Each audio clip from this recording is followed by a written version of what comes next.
6 વાગ્યાનો ટાઈમ કરી દઈશું।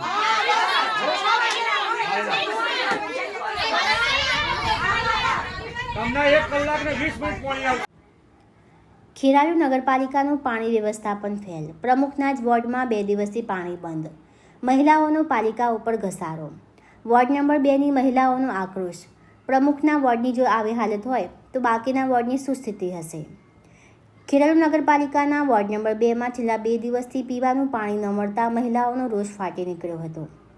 પાણીની ગંભીર સમસ્યાને લઈને અહીં મોટી સંખ્યામાં મહિલાઓ નગરપાલિકા કચેરીએ પહોંચી વિરોધ નોંધાવ્યો। મહિલાઓએ આક્ષેપ કર્યો છે કે છેલ્લા ઘણા સમયથી પાણી અનિયમિત રીતે આપવામાં આવે છે, જેના કારણે રોજિંદુ જીવન મુશ્કેલ બન્યું છે।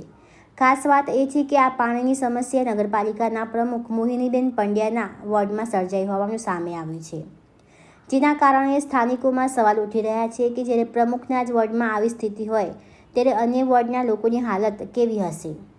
મહિલાઓએ જણાવ્યું કે નિયમ મુજબ સવારે 6 વાગે પાણી આવવું જોઈએ, પરંતુ છેલ્લા 2 દિવસથી પાણીનું એક ટીપું પણ મળ્યું નથી।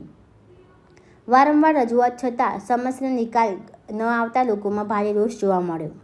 આ દરમિયાન નગરપાલિકા કચેરીએ ચીફ ઓફિસર તેમજ પ્રમુખ હાજર ન હોવાથી મહિલાઓ વધુ અકળાઈ હતી। બાદમાં નગરપાલિકાના સભ્ય ચેતનજી ઠાકોરે મહિલાઓને વૈકલ્પિક રીતે ટેન્કર મોકલવાની સૂચના આપવામાં આવી હોવાનું જણાવ્યું। હવે સૌથી મોટો પ્રશ્ન એ છે કે ખેરાલુની પ્રથમ નગરપાલિકાના પ્રમુખના જ વોર્ડમાં જો પીવાના પાણી અને લોકો રસ્તા ઉપર ઉતરવા મજબૂર બનતા હોય તો સમગ્ર શહેરની પાણી વ્યવસ્થાની વાસ્તવિક સ્થિતિ શું હશે? મુમતાજ સુમરા। શું મુદ્દો હતો ને ક્યાં આવવું પડ્યું? પાણીની પ્રોબ્લેમ છે અમારે।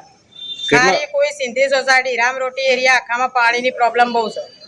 કેટલા દિવસથી હેરાન છો? 3 દિવસથી હાલ શું પરિસ્થિતિ? અમે હેરાન જ છીએ। પાણીનું કહીએ ટાઈમસર તો આવતું જ નહીં પાણી અમારે। અને કહીએ એટલે કે હોજે રાતે ને પછી ફરી કહેવા જઈએ ને એટલે એવું બોલશે કે દરોઈથી આવી જ નહીં પાણી। આજે નગરપાલિકા ખાતે આપ આવ્યા છો, શું કીધું? એ કહે સાંજ સુધી પાણી આવી જશે। અમારે ફિક્સ ટાઈમ જોઈએ। અમારે ફિક્સ ટાઈમ જો સવારે 6 વાગે પાણી જો 6 થી બપોર ના થવી જો કે રાત ના થવી।